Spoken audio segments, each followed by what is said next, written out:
Hello friends, as you know I am CA Sanjeev S. Thakur. I welcome you in this Power Pack GST MCQ series. Let's discuss the highlights of this series. Every video in this series covers MCQs from all important topics of GST. And these MCQs have been analyzed with the help of charts and tables, and they are very colorful and vibrant. I'm going to cover entire syllabus of GST with the help of these MCQs. And every MCQ has been discussed with other all related topics at one place so that you can have a bird eye view and you will be able to interrelate all the topics. All the solutions of MCQs are based on the latest amendments, and these MCQs are important for all competitive examinations. This is the part 3, and the topic of part 3 is time of supply. This comes the first MCQ. The time of supply in GST is very important because, so let's see the options. 1. Liability to pay tax arises. B. Tax recovery can be initiated. C. Supplier becomes authorized to get payment from recipient. And D. None of the above.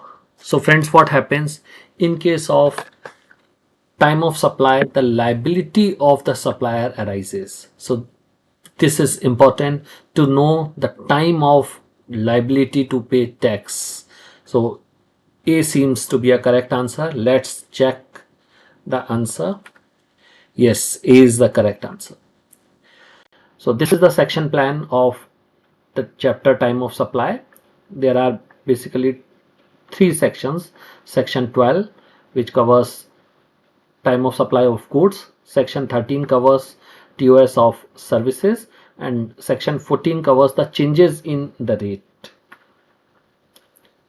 MCQ number 2, when does the time of supply for goods occur under GST? तो goods के case में time supply कब आता है देखते हैं. A, earlier of date of invoice or last day of invoice seems to be correct answer. अभी analyze करेंगे इस MCQ को. B, at the time of payment, no. C, at the time of delivery of goods, no. D, earliest of issuance of invoice or receipt of payment, no. So A seems to be the correct answer. Let's check. Yes, earlier of date of invoice or last day of invoice is the time of supply in case of goods.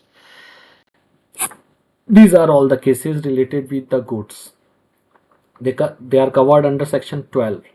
So cases for that, basically the time of supply in case of goods is the date of invoice or the last day of invoice. In all the cases this remains same, but the last date to issue invoice is different. Basically there are 3 cases.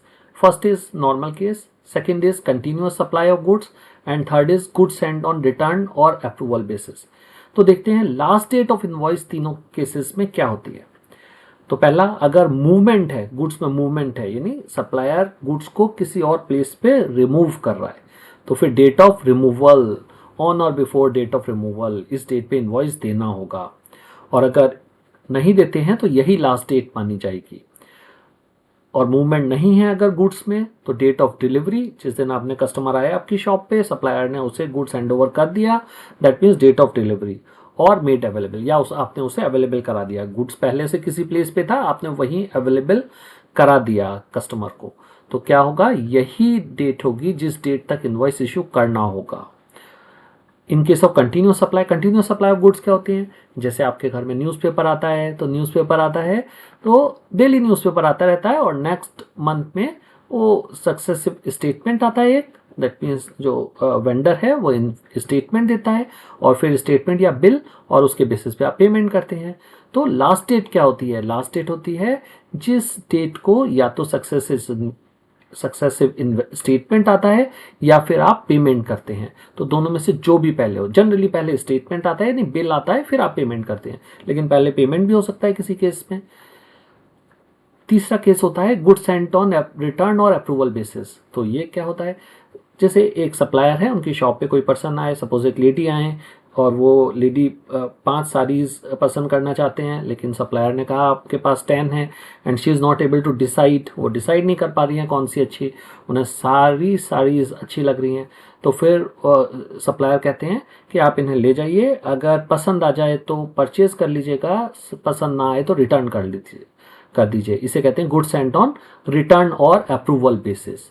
तो इस case में last date of invoice क्या होगी, date of approval और 6 months from the date of removal, यानी जिस दिन वो लेडी गुड्स लेके गई थी उससे लेके 6 महीने तक, दोनों में से जो भी पहले हो जाए उस डेट तक इनवॉइस इशू कर देना होगा। तो देखते हैं टाइम ऑफ सप्लाई क्या होता है गुड्स के केस में। सभी में सेम केस है, डेट ऑफ इनवॉइस यानी इनवॉइस जिस दिन आप इशू करते हैं वही टाइम ऑफ सप्लाई होगा, लेकिन जो लास्ट डेट ऑफ इनवॉइस है उस डेट तक भी अगर आपने इनवॉइस इशू नहीं किया, यानी ये सारी लास्ट डेट, तो क्या माना जाएगा, वो जो लास्ट डेट है वही इनवॉइस की डेट मानी जाएगी और टीओएस आ जाएगा। तो फ्रेंड्स देखते हैं MCQ number 3, the relaxation of non-payment of GST on advances is only to the supplier of goods and not to the supplier of services. Yes. पहले क्या होता था, जो वैट था, वैट यानी गुड्स से रिलेटेड, गुड्स की सेल परचेज पे जो लगता था, वैट में एडवांस पे टाइम ऑफ सप्लाई नहीं था, लेकिन जो सर्विस टैक्स था, सर्विस टैक्स में एडवांस पे भी टाइम ऑफ सप्लाई था, यानी टैक्स इंसिडेंस था। तो क्या हुआ कि जीएसटी में जब ये एडवांस पे गुड्स के केस में भी एडवांस पे टैक्स आया तो सभी ने ऑब्जेक्शन किया, तो गवर्नमेंट ने एक नोटिफिकेशन नंबर 66 2017 में इशू किया और as per this notification goods के केस में एडवांस पेमेंट पे टैक्स टाइम ऑफ सप्लाई नहीं आता, यानी टैक्स इंसिडेंस अराइज नहीं होता है। तो एक बार देखते हैं ऑप्शंस। 1, क्या ये स्टेटमेंट करेक्ट है? यस, तो करेक्ट लग रहा है। B incorrect, C partly correct and D none of the above. तो आंसर क्या लग रहा है? आंसर लग रहा है ये करेक्ट है। तो एक बार देखते हैं आंसर। यस, करेक्ट, तो ये स्टेटमेंट करेक्ट है। Next 4th MCQ, what is the last date of issuance of invoice in case of movement of goods? तो अगर आपका मूवमेंट होता है गुड्स का, तो मूवमेंट के केस में क्या होगा? Date of receipt of advance नहीं, गुड्स के केस में एडवांस पे तो टीओएस आता ही नहीं है। पेमेंट डेट नहीं, केवल पेमेंट डेट भी नहीं। ऑन और before removal of goods, yes, ये सही आंसर लग रहा है। और and D earliest of invoice payment और डिलीवरी डेट, नो। तो देखते हैं एक बार आंसर। यस, ऑन और before removal of goods, goods के रिमूव करने से पहले आपको इनवॉइस इशू कर देना पड़ेगा। देखते हैं 5th MCQ, what is the last date of issuance of invoice of goods not involving movement? तो अगर गुड्स का मूवमेंट नहीं है, और अगर मूवमेंट नहीं है तो फिर इनवॉइस आपको कब तक इशू करना होता है? A, date of generating e invoice, invoice का तो कोई मतलब नहीं है यहाँ भी, इनवॉइस चैप्टर में देखेंगे details. B, date of receipt of payment, केवल पेमेंट की बात नहीं है। सी, ऑन और before goods are made available to the customer, yes, तो अभी हमने चार्ट में देखा था ना, कस्टमर को गुड्स अवेलेबल कराने से पहले या उसी समय आपको इनवॉइस इशू कर देना होगा। तो सी करेक्ट आंसर लग रहा है, एक बार देख लेते हैं। यस, ऑन और before goods are made available to the customer. 6 देखते हैं MCQ, what is the last date of issuance of invoice in case of continuous है, ये कंटिन्यूअस सप्लाई ऑफ गुड्स, इसे कंटिन्यूअस पढ़िए। देखते हैं options. A, date of first delivery, continuous supply के case में देखा था ना हमने, और कंटिन्यूअस सप्लाई ऑफ गुड्स, तो देखते हैं डेट ऑफ फर्स्ट डिलीवरी नहीं।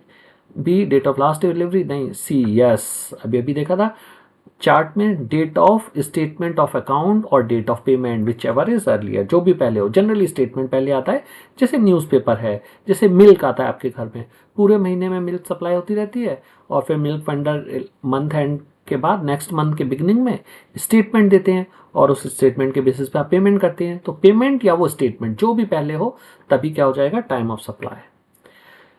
डी, अर्लीस्ट ऑफ पेमेंट और डिलीवरी नहीं, तो C seems to be the correct answer. देखते हैं।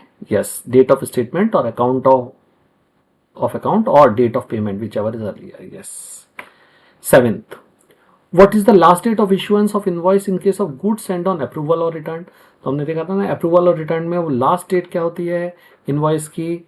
तो 6 मंथ्स वाला केस था। देखते हैं चार्ट में, हमने डिटेल में देखा था। A, date of delivery of goods, delivery date, date of approval, date of advance, और डी, डेट ऑफ अप्रूवल और 6 months from date of delivery. Yes, D is correct answer. Next देखते हैं, ये time of supply of goods and service दोनों के other cases हैं। ये cases हमने एक ही जगह पे लिए हैं। सेक्शन 12 जितने भी हैं वो गुड्स से रिलेटेड सेक्शंस हैं और 13 जो हैं वो सर्विसेज से रिलेटेड सेक्शंस हैं। तो देखते हैं special cases. Excess amount up to rupees to 1000, ये प्रोविजो है एक सेक्शन 12(2) में और 13(2) में सेम प्रोविजो है। क्या होता है, जैसे आपका बिल आता है एयरटेल का, मोबाइल फ़ोन का, तो बिल आता है, सपोज बिल आया 1799 आया, तो आपने क्या किया 2000 का पेमेंट कर दिया, यानी 201 रुपीज़ एक्स्ट्रा पेमेंट कर दी। तो ये जो एक्स्ट्रा पेमेंट कर दिया, क्या उस एक्स्ट्रा पेमेंट का के लाइबिलिटी जिस दिन पेमेंट हुआ उसी दिन आएगा, क्योंकि ये तो सर्विस है और सर्विस के केस में तो एडवांस पे भी टैक्स लाइबिलिटी अराइज होती है।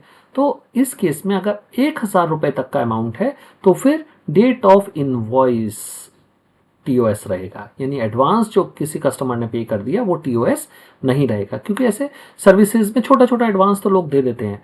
तो वो जो एडवांस दे दिया, जैसे आपका गैस का बिल आया पीएनजी, वो बिल आया, कंटिन्यूस सप्लाई है और वो बिल आया, आपने एक्स्ट्रा पेमेंट कर दिया कुछ अमाउंट, 4900 का बिल आया, आपने 5000 पे कर दिया, 100 रुपीज़ एडवांस। तो जिस दिन एडवांस पे किया उस दिन टीओएस नहीं आएगा सप्लायर के लिए। वो टीओएस कब आएगा, जब वो इनवॉइस इशू करेंगे नेक्स्ट मंथ में या जब भी करते हैं। नेक्स्ट देखते हैं वाउचर। वाउचर क्या होते हैं, आपको गुड्स या सर्विसेज के लिए फ्री वाउचर्स मिलते हैं कई बार, जैसे किसी मॉल में गए और वहाँ मॉल में आपको वाउचर्स मिले। तो ये वाउचर्स दो तरह के होते हैं, एक होते हैं आइडेंटिफाइबल वाउचर। आइडेंटिफाइबल वाउचर क्या होते हैं कि आपको गुड्स कौन सा उन वाउचर से लेना है वो आइडेंटिफाइड है। जैसे आपने शर्ट्स खरीदे, ट्राउजर्स खरीदे, तो आपने 10,000 की शॉपिंग की तो आपको एक वाउचर मिला, वो वाउचर 1500 रुपीज़ का, और एक शर्ट परचेज कर सकते हैं आप उस वाउचर से, कोई भी शर्ट। तो यहाँ शर्ट आइडेंटिफाइड गुड्स है ना, तो आइडेंटिफाइड गुड्स है तो उस केस में क्या होगा, date of issue of such voucher, वो वाउचर जिस डेट को इशू हुआ वही क्या मान लिया जाएगा, टाइम ऑफ सप्लाई।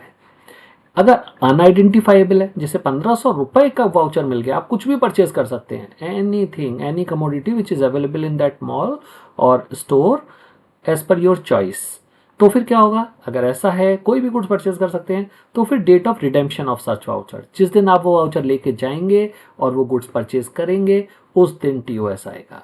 आगे बढ़ते हैं। इंटरेस्ट, लेट फी और पेनल्टी, तो कभी कभी जो सप्लायर हैं वो इंटरेस्ट चार्ज करते हैं लेट पेमेंट के लिए या पेनल्टी लगाते हैं, तो वो जो इंटरेस्ट है उसका टाइम ऑफ सप्लाई कब आएगा, तो वो चाहे गुड्स हो या सर्विस हो, उसका आएगा receipt of such interest, late fee और पेनल्टी, यानी जिस दिन वो मिल जाएगा कस्टमर से इंटरेस्ट उस दिन टीओएस आएगा। नेक्स्ट देखते हैं रेजिडुअल केसेस, यानी जो कहीं भी कवर्ड ना हो, उसमें क्या क्रॉनिक टैक्स अवेडर है सप्लायर, वो टैक्स पे करता ही नहीं है, तो उस केस में क्या होता है, कोई बुक्स मेंटेन नहीं करता, रिसिप्ट नहीं, डॉक्यूमेंट्स नहीं, इनवॉइस नहीं, कुछ भी नहीं है। ऐसे केस में कैसे डिसाइड करेंगे, तो पीरियोडिकल रिटर्न अगर उसे फाइल करने थे तो जो डेट रिटर्न की डेट थी वही टीओएस होगा, और अगर ऐसा भी नहीं था तो फिर डेट ऑफ टैक्स पेमेंट, जिस दिन टैक्स का पेमेंट किया वही माना जाएगा टीओएस। आगे देखते हैं question number 8। When does the time of supply for goods occur under GST in case of RCM. ये क्या होता है, रिवर्स चार्ज मैकेनिज्म। ये हमने जो हमारा पार्ट 2 वीडियो है उसमें डिटेल में डिस्कस किया है, बहुत अच्छा सा चार्ट, बहुत कलरफुल चार्ट है, उस चार्ट में पूरा आरसीएम समझाया है, रिवर्स चार्ज मैकेनिज्म। तो देखते हैं ऑप्शंस। डेट ऑफ इनवॉइस होता है क्या, at the time of payment होता है क्या, नो।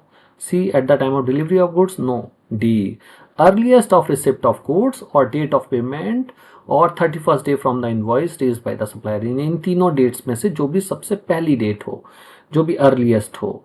तो देखते हैं डी लग रहा है correct answer, yes, D is the correct answer. तो इसे चार्ट के थ्रू देखते हैं। तो आरसीएम में क्या होता है, गुड्स और सर्विसेज दोनों को हम यहीं देख रहे हैं। तो रिवर्स चार्ज क्या होता है, जैसे सर्विसेज के केस में अगर कोई सर्विस है नोटिफाइड है, जैसे इंश्योरेंस एजेंट की सर्विस है, तो एलआईसी के एजेंट्स हैं अगर, तो एलआईसी को पेमेंट देना होगा रिवर्स चार्ज में। जीएसटी पे करने की लायबिलिटी एलआईसी की होगी। ऐसे ही बहुत सारे गुड्स हैं, जैसे कैश्यू नट्स हैं, कई गुड्स हैं जिनमें लायबिलिटी होगी, वो रिसिपिएंट जो होगा उसकी लायबिलिटी होगी। तो देखते हैं गुड्स के केस में आरसीएम की लायबिलिटी है तो टीओएस कैसे आएगा। 3 बातें हैं, date of receipts of goods, यानी एक पर्सन को वो गुड्स कब मिला वो डेट नोट कर लो। डेट ऑफ पेमेंट, उसने पेमेंट कब किया वो डेट नोट कर लो, और 31st day from the date of invoice, जो सप्लायर ने इन्वॉइस इशू किया था उससे 31st डे, इनमें से जो भी पहले होगा वही क्या होगा, टाइम ऑफ सप्लाई। सर्विस के केस में क्योंकि date of receipt of goods, goods तो होता नहीं, तो कोई रिसीविंग तो होती नहीं गुड्स की सर्विस के केस में, तो बचे 2 पॉइंट, डेट ऑफ पेमेंट, और वहाँ यहाँ 31st डे है गुड्स के केस में, यहाँ 61 डे है सर्विसेज के केस में, ज़्यादा टाइम है, तो इन दोनों में से जो भी पहले होगा वही क्या होगा, TOS। और अगर कोई ऐसा केस है जहाँ ये 3 अप्लाई नहीं होते, जैसे इंपोर्ट ऑफ सर्विसेज या रिलेटेड पर्सन से, या तो ऐसे केस में क्या होगा, date of book entry in the books of recipient, तो रिसिपिएंट जिस डेट को बुक्स में एंट्री करता है वही डेट क्या होगी, TOS होगी।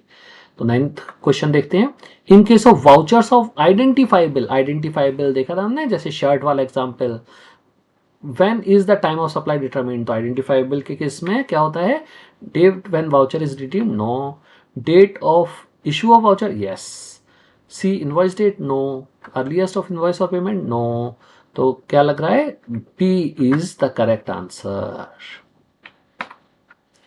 10 देखते हैं, in case of vouchers of अनआइडेंटिफाइबल, अभी हमने देखा था चार्ट में, अनआइडेंटिफाइबल यानी 1500 रुपये आपको मिल गए, कुछ भी परचेज करो मॉल में से, तो इसका जो टाइम ऑफ सप्लाई है वो कब आएगा, तो ऑप्शंस देखते हैं, A date when voucher is redeemed, yes ये ठीक लग रहा है, B date of issue of voucher, नहीं, C invoice date, no, D earliest of invoice और पेमेंट, नो, तो आंसर देखते हैं, date when voucher is redeemed, yes जिस दिन रिडीम किया उस दिन टाइम ऑफ सप्लाई आएगा।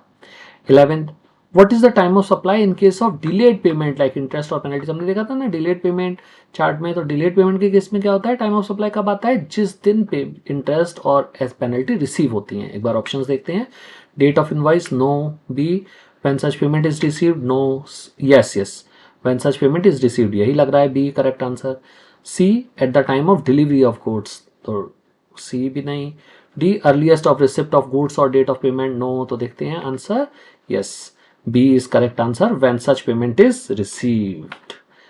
Moving ahead, 12th MCQ. What is TOS in case of supply of services when invoice is issued in time?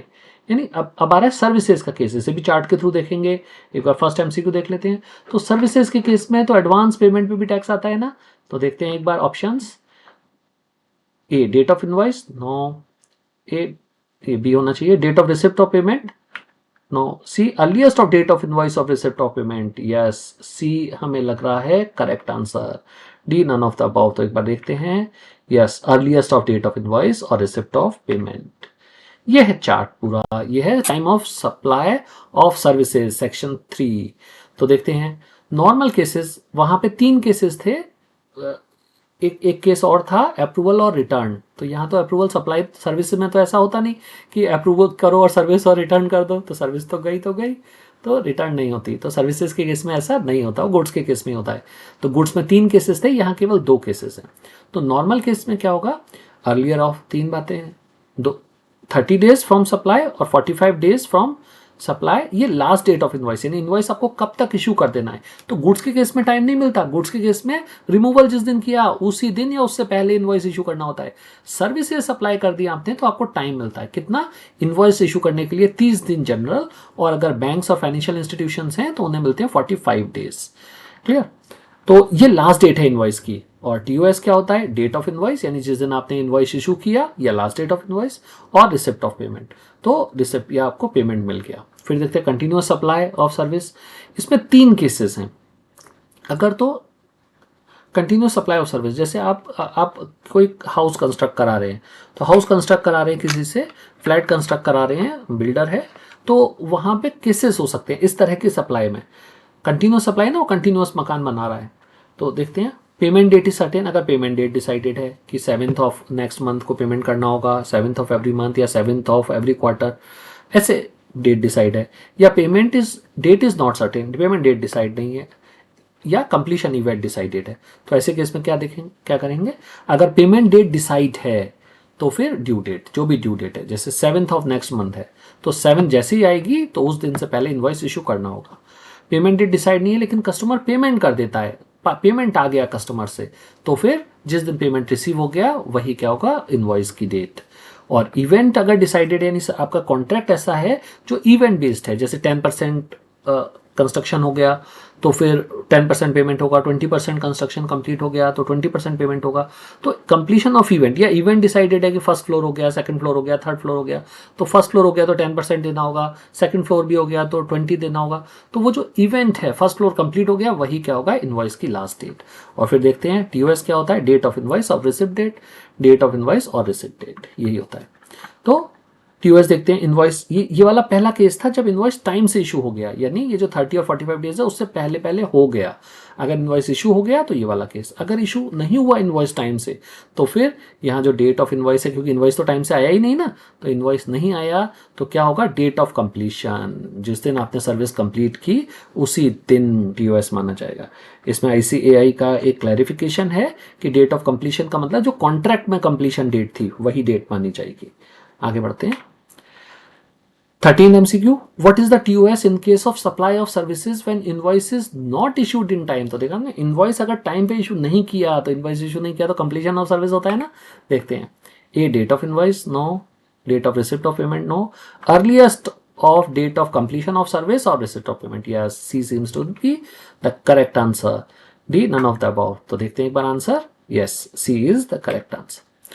14th MCQ, what is the last date of issue of invoice in case of supply of services? तो service के case में last date, general case में last date of invoice क्या होती है, तो हमने देखा था अभी डेट क्या होते हैं, 30 डेज होते हैं नॉर्मल केसेस में, yes, B 60, none of the above, तो 30 डेज होते हैं, और बैंकिंग और फाइनेंशियल इंस्टीट्यूशन के केस में 45 डेज होते हैं, तो ये बी करेक्ट आंसर लग रहा है, yes, B is the correct answer. 15, in case the supplier is unregistered and supplies goods to a registered recipient, when is the time of supply for goods? अगर supplier unregistered है और registered person को वो supply करता है तो ऐसे case में क्या होगा, देखते हैं। At the A option, at the time of delivery no, B at the time of payment no, C at the time of issuance of invoice no, D date of entry in the recipient's book, yes, जो registered supplier है यानी recipient registered है तो उसकी books में जब वो entry करता है वही टीओएस होता है, yes. Next 16th MCQ, time of supply for goods and services related to identified voucher is determined on। वो identified voucher का देखा था हमने, एक बार और देख लेते हैं। आइडेंटिफाइड वाउचर के केस में क्या होता है, date of issuance of the voucher हमने देखा था, तो फर्स्ट ही करेक्ट आंसर है, तो एक बार आंसर को ही देख लेते हैं, yes, date of issuance of voucher. 17th, what is the time of supply for services in case of RCM? RCM यानी सर्विसेज के केस में, आरसीएम तो हमने आरसीएम देखा था, सर्विसेज के केस में वहां 61 डे था। देखते हैं एक बार, A date of receipt of invoice नहीं, B date of payment, C earlier of the date of payment by recipient और 61st day, yes, C is the correct answer. एक बार देख लेते हैं डी, तो आंसर देखते हैं, yes, C is the correct answer. Now come to the 18. What is the time of supply for goods and services when there is a change in the supplier of goods services due to business transfer? ये change के cases आ गए अब, यानी tax rate जब change होता है, अगर चेंज होता है और कई सारे इवेंट्स यानी इनवॉइस, रिसिप्ट और सर्विस या सप्लाई ये स्कैटर्ड होते हैं, कुछ ट्रांजैक्शन पहले चेंज से, कुछ ट्रांजैक्शन बाद में, तो उसमें कैसे डिसाइड होता है, तो एक बार देखते हैं। ये डेट ऑफ बिजनेस ट्रांसफर, ये बिजनेस ट्रांसफर का केस है, अगर पूरा बिजनेस ही ट्रांसफर कर दिया, तो अगर बिजनेस ट्रांसफर कर दिया तो जो जिस दिन बिजनेस ट्रांसफर किया वही टीओएस होता है, तो ए ही करेक्ट आंसर लग रहा है। B option is date of issuance of invoice नहीं, C date of receipt of payment by new supplier no, D earliest of business transfer invoice और पेमेंट नो, तो एक बार देखते हैं answer, yes, date of business transfer is correct answer. Next देखते हैं 19, in case of change in tax rate what is TOS of goods or services made and invoice raised before the change? यानी change का case आ गए, तो change में हम एक bar chart से बहुत अच्छे से समझेंगे कि चेंज के केसेस कैसे देखते हैं। तो goods and services made and invoice raised before the change, यानी अगर हमने चेंज से पहले कर लिया, तो एक बार हम इसका चार्ट पहले देख लेते हैं, तब आपको ज्यादा क्लैरिटी आएगी। यस, ये है चार्ट, तो ये चेंज का केस है, time of supply change in the rate of tax section 14 है, और गुड्स और सर्विसेज दोनों के लिए है। तो देखते हैं, अगर देखो यहाँ जो इवेंट्स हैं वो स्कैटर्ड हैं, जैसे केस 1 में सप्लाई यहाँ है, फिर ये चेंज हुआ है, ये रेट चेंज की डेट है, तो इनवॉइस बाद में, रिसिप्ट पेमेंट रिसिप्ट बाद में, फिर सप्लाई पहले हुआ रिसिप्ट और इनवॉइस बाद में, तो स्कैटर्ड इवेंट्स है सारे। तो दो केसेस हो सकते हैं, ये बहुत बहुत वाइडली डिवाइड करें तो। एक केस जब सप्लाई पहले, जैसे हमने यहाँ दिया ना 12% रेट थी, वो पहले थी और बाद में चेंज हो गई, रेट 18 हो गई। पहले 12 थी फिर 18 हो गई। तो क्वेश्चन आया कौन सा रेट लगेगा, तो वो डिसाइड करेंगे सेक्शन 14 डिसाइड करेगा वो। तो देखते हैं कैसे। तो ये सप्लाई है और सप्लाई के केस में यहाँ पे स्कैटर्ड है, सप्लाई बिफोर चेंज है, और यहाँ सप्लाई क्या है, सप्लाई आफ्टर चेंज है। तो देखते हैं पहले केस देखते हैं जब सप्लाई बिफोर चेंज है। तो बिफोर चेंज में क्या होता है, देखो सप्लाई है, ये मान लेते हैं गर्ल है और ये इसके दो फ्रेंड्स हैं। तो ये जो दो फ्रेंड है, एक इनवॉइस है एक रिसीट है।